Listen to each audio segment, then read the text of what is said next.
ಈಗೆಲ್ಲ ಧರ್ಮ ಮುಖ್ಯ, ಜಾತಿ ಎಲ್ಲ ಬಂತ.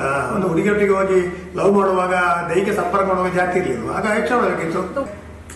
ಈಗ ಕೆಲವು ಸಂಘಟನೆಗಳಿದ್ದಾವೆ, ಸಂಘ ಪರಿವಾರ ಸಂಘಟನೆಗಳು, ಅವರೇನು ಶಾಸಕರ ಮೇಲೆ ಮಾಡ್ತಾ ಇದ್ದಾರೆ. ಯಾಕಂದ್ರೆ ಅವರು ಅವರ ಮುಖೋಡ ಕಲ್ತಿದ್ದೆ, ಅದನ್ನು ಮುಖ ಉಳಿಸಿಕೆ ಬೇಕಾಗಿ ಶಾಸಕರನ್ನು ಅವರು ಗೊಟ್ಟುಗೊಳಿಸ್ತಾ ಇದ್ದಾರೆ. ಅಂದ್ರೆ ಚೆಂಡನ್ನು ಶಾಸಕರ ಅಂಗಳಕ್ಕೆ ಬಿಸ. ನಾನು ಹೇಳುವಂಥದ್ದು, ಅವ್ರು ಹೇಳ್ಬೇಕೇನಂದ್ರೆ, ಶಾಸಕರ ನೀವು ನೇತೃತ್ವದಲ್ಲಿ ನಾವೆಲ್ಲ ನಿಮ್ಮೊಟ್ಟಿಗಿದ್ದೇವೆ. ಯಾರೋ ಬಿಜೆಪಿ ಜಿಲ್ಲಾಧ್ಯಕ್ಷ ಹೇಳಿದ್ರೆ ಅದು ಶಾಸಕರ ಕೈ ಹಾಕಿದ ಕಾರಣ ನಾನು ಹಾಕಲಿಲ್ಲ ಅಂತೇಳಿ ಪುತ್ತಿಲ ಹೇಳ್ತಾರೆ, ಮುರುಳಿ ಶಾಸಕರ ಕೇಳ್ತಾರೆ, ಭಜಂತರವರು ಹೇಳ್ತಾರೆ, ಪುತ್ತಿಲ ಪರಿವಾರ ಅಂತ ಹೇಳ್ತಾರೆ, ಹೇಳ್ತಾರೆ. ಎಲ್ಲ ಹೇಳಿಕೆ ಬಂದಿದೆ. ಈಗ ನಾನು ಹೇಳುವಂಥದ್ದು, ಅದು ಶಾಸಕರು ಕೈ ಹಾಕಿದ ನಾವು ಹಾಕಲಿಲ್ಲ, ಅದೆಲ್ಲ ಮುಂದಿನ ವಿಚಾರದಲ್ಲಿ ಬರ್ತದೆ. ಮುಂದೆ ನೋಡ, ಇವರು ಯಾವ್ದ ಕೈ ಹಾಕುವಾಗ ಶಾಸಕರಲ್ಲಿ ಕೇಳಿಯ ಕೈ ಹಾಕುದ, ಶಾಸಕರದ ಕೇಳದೆ ಕೈ ಹಾಕ್ತಾರ ಇಲ್ವಾ, ಯಾವ ಇಶ್ಯೂಗೆಲ್ಲ ಕೈ ಹಾಕಿ ಆಗ ಉತ್ತರ ಕೊಡುವ. ನೋಡುವ ಇವರು ಯಾವ ತರದ ಇವರ ಪ್ರವರ್ತನೆ ಯಾವ ತರ ಇರ್ತದೆ ನೋಡುವ. ಆದರೆ ಇವರು ಏನ್ ಹೇಳ್ಬೇಕಿತ್ತು ಅಂತ ಹೇಳಿದ್ರೆ, ಶಾಸಕರು, ನೀವು ಕ್ಷೇತ್ರ ಶಾಸಕರು, ನಿಮ್ಮೊಟ್ಟಿಗೆ ನಾವೆಲ್ಲ ಸೇರ್ಕೊಂಡು ನಾವು ನಿಮ್ಮೊಟ್ಟಿಗಿದ್ದೇವೆ, ಅವರನ್ನು ಮದುವೆ ಮಾಡಿಸುವ, ಒಂದುಗೂಡಿಸುವ, ಅದು ಹೇಳ್ಬೇಕಿತ್ತು. ನೋಡಿ, ಇಲ್ಲಿ ರಾಜಕಾರಣ ಮಾಡುವುದಿಲ್ಲ ಅಂತ ಹೇಳುದು ಬೇರೆ, ರಾಜಕಾರಣ ಮಾಡುವುದು ಬೇರೆ. ಯಾವುದು ಮಾತುಗಳು ನೋಡಿ, ಪುತ್ತೂರಿನ ಜನರು ಪ್ರಜ್ಞಾವಂತರು ಎಲ್ಲ ಪ್ರತಿಯೊಂದು ನಮ್ಮ ಬಾಯಲ್ಲಿ ಬರುವ ಮಾತನ್ನ ಅಳೆದು ತುತ್ತಾರೆ ಅವರು, ಅಲ್ವಾ? ಯಾರು ಹಿಂದೆ ಯಾರೆಲ್ಲ ಏನೆಲ್ಲ ಆಕ್ಟ್ ಮಾಡಿದ್ದಾರೆ, ಈಗ ಆಕ್ಟ್ ಮಾಡಿದನ್ನ ನುಲ್ಚಿಕೊಳ್ಳಲಿಕ್ಕೆ ಏನೆಲ್ಲ ಪ್ರಯತ್ನ ಮಾಡ್ತಾ ಇದ್ದಾರೆ, ಆ ಜನರಿಗೆ ಗೊತ್ತಾಗ್ತದೆ. ಅದಕ್ಕೇನು ನೀವು ವಿಶೇಷವಾಗಿ ಮಾಡಬೇಕಂತಿಲ್ಲ, ಅದಾಯ್ತಲ್ಲ. ಈಗ ಅವರು ಒಟ್ಟಿಗೆ ಸೇರಿ ಮಾಡಿ, ಯಾರು ಶಾಸಕರು, ಬಿಜೆಪಿಯ ಮುಖಂಡರು ಎಲ್ಲ ಒಟ್ಟಿಗೆ ಸೇರಿ ಅವರು ಒಂದು ಘೋಷಣೆ ಮಾಡಿ, ನಾವು ನಿಮ್ಮೊಟ್ಟಿಗಿದ್ವಿ, ಮದುವೆ ಮಾಡಿಸುವ, ಒಂದುಗೂಡಿಸುವ, ಮತ್ತೆ ಒಂದುಗೂಡಿಸುವಂತ ಕೇಸ್ ತೆಗೆಯುವ, ಅವರು ಸುಖ ಸಂಸಾರ ನಡೆಸಲಿಕ್ಕೆ ನಾವೆಲ್ಲ ವಾತಾವರಣ ನಿರ್ಮಾಣ ಮಾಡುವ. ಅದು ಮಾಡಲಿ. ಅದು ಮಾಡಿದ್ರೆ ಇವತ್ತು ನಾನು ಅವರು ಎಲ್ಲರೂ ಅಪ್ರಿಷಿಯೇಟ್ ಮಾಡ್ತಾರೆ. ಎಲ್ಲರೂ ಇದು ರಾಜ್ಯಕ್ಕೆ ಬಿಟ್ಟು ಮಾಡ್ಬೇಕ್ರಿ. ಇದು ಇಲ್ಲಿ ಯಾರ ಹೆಗಲಿಟ್ಟು ಯಾರಿಗೆ ಗುಂಡು ಹೊಡಿಯೋದಲ್ಲ, ಅಲ್ಲಲ್ಲ.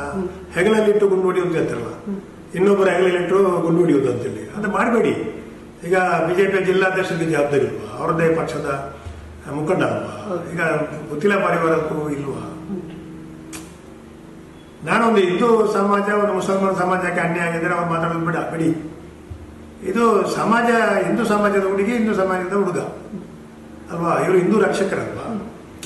ಮಾಡಿದ್ದು ಸಫಲ ಆಯ್ತು ಅಂತ ಆಯ್ತಲ್ಲ. ನಾನು ಸಮಾಜವನ್ನು ಎಬ್ಬಿಸಲಿಕ್ಕೆ ನೋಡಿದ್ದು, ಎಬ್ಬಿಸಲಿಕ್ಕೆ ನಾನು ಪ್ರಯತ್ನ ಪಟ್ಟೆ ಪತ್ರಿಕಾಗೋಷ್ಠಿ ಮೂಲಕ. ನಾನು ಸಮಾಜವನ್ನು ಎಚ್ಚರಿಸಿದ್ದೆ ನಾನು, ಆಯ್ತಾ?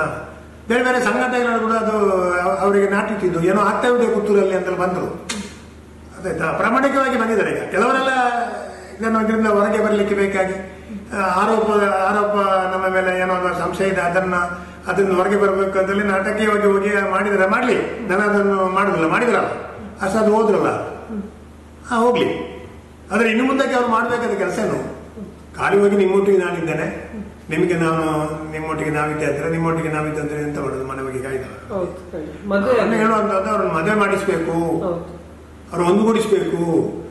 ಈ ಸಮಾಜ ಜವಾಬ್ದಾರಿಯೂ ಇದೆ, ರಾಜಕೀಯ ನಾಯಕರುಗಳ ಜವಾಬ್ದಾರಿ ಇದೆ, ಸಂಘಟನೆಗಳ ಜವಾಬ್ದಾರಿ ಇದೆ. ನಾವೇನ್ ಮಾಡ್ಬೇಕು? ನಾಳೆ ಕೂಡ ಅವರೊಳಗೆ ಒಡಕ ಬರದಾಗೆ ಏನಾದ್ರೆ ಪಂಚಾಯತಿಗೆ ಮಾಡಿ ಅದನ್ನು ಸರಿಪಡಿಸುವಂತ ಕೆಲಸವನ್ನು ಮಾಡಬೇಕು. ನಾವು ಕೆಲವು ಪತ್ರಿಕೆಯಲ್ಲಿ, ಕೆಲವು ವಾಟ್ಸಪ್ ಅಲ್ಲಿ, ಸೋಷಿಯಲ್ ಮೀಡಿಯಾದಲ್ಲಿ ನೋಡಿದ್ದೇವೆ, ಮದುವೆ ಆಗ್ಬೋದು ನಾಳೆ ಅಂತದ್ದು ಸರಿಪಡಿಸಬೇಕು, ಕೌನ್ಸಿಲಿಂಗ್ ಮಾಡಬೇಕು, ಅವ್ರನ್ನ ಒಪ್ಪಿಸ್ಬೇಕು ಅಲ್ವಾ? ಅದು ಮಾಡಬೇಕು. ಈಗೇನು ಜಾತಿ ಎಲ್ಲ ಎಂತದ್ದು, ಜಾತಿ ಧರ್ಮ ಎಲ್ಲ ಬಿಟ್ಬಿಟ್ರಿ. ಇದು ಈಗೆಲ್ಲ ಧರ್ಮ ಮುಖ್ಯ, ಜಾತಿ ಎಲ್ಲ ಬಂತ. ಒಂದು ಹುಡುಗಿಯೊಟ್ಟಿಗೆ ಹೋಗಿ ಲವ್ ಮಾಡುವಾಗ ದೈಹಿಕ ಸಂಪರ್ಕ ಮಾಡುವಾಗ ಜಾತಿ ಇರ್ಲಿಲ್ಲ, ಆಗ ಹೆಚ್ಚು ಮಾಡಬೇಕಿತ್ತು. ನಾನು ಮೊನ್ನೆ ಸ್ವಲ್ಪ ಗರಮಲ್ಲಿ ಮಾತಾಡಿದ್ದೇನೆ. ಇನ್ನು ನಾನು ಅದು ಆರೋಪ ಮಾಡುದಿಲ್ಲ, ಮನೆಯ ವಾತಾವರಣ ಹಾಳು ಮಾಡಲಿಕ್ಕೆ ನಾನು ಹೋಗುದಿಲ್ಲ. ಯಾಕಂದ್ರೆ ನಾನು ಇನ್ನೂ ಅದನ್ನು ಟ್ಯಾರ್ಗೆಟ್ ಮಾಡುದಿಲ್ಲ. ನಾನು ಮೊನ್ನೆ ಅವರು ಎಸ್ಕೇಪ್ ಮಾಡಿದ ಬಿಸಿಯಲ್ಲಿ ಹೇಳಿದ್ದೇನೆ, ಇನ್ನು ನಾನು ಯಾವ ಆರೋಪ ಕುಟುಂಬದಲ್ಲಿ ಮಾಡುದಿಲ್ಲ. ಅವರು ಒಂದಾಗ್ಲಿ ಅಂದ್ರೆ ಮಾತ್ರ ನಾನು ನನ್ನ ಬಯಕೆ. ನಾನು ಅದರಲ್ಲಿ ಏನು ರಾಜಕೀಯದಲ್ಲಿ ತೆಗಿಲಿಕ್ಕೆ ಹೋಗುದು. ಧಾರ್ಮಿಕವಾಗಿ ವಾಸ್ತುಶಿಲ್ಪಿಯಾಗಿದ್ದವರು ಆಮೇಲೆ ತಂದೆ, ಮತ್ತೆ ನಮ್ಮ ಪುತ್ತೂರು ಇರ್ಬೋದು, ದೇವಸ್ಥಾನಗಳಿರ್ಬೋದು, ತುಂಬಾ ದೇವಸ್ಥಾನಗಳ ವಾಸ್ತುಶಿಲ್ಪಿಯಾಗಿ ಕೆಲಸ ಮಾಡಿದವರು. ಹಾಗಿರುವಾಗ ಅವರೇ ಅವರ ಮಗ ಈಗ ಒಂದು ಹುಡುಗಿಗೆ ಮೋಸ ಮಾಡುದಂದ್ರೆ ಅದು ಎಷ್ಟು ಸರಿ ಸರ್?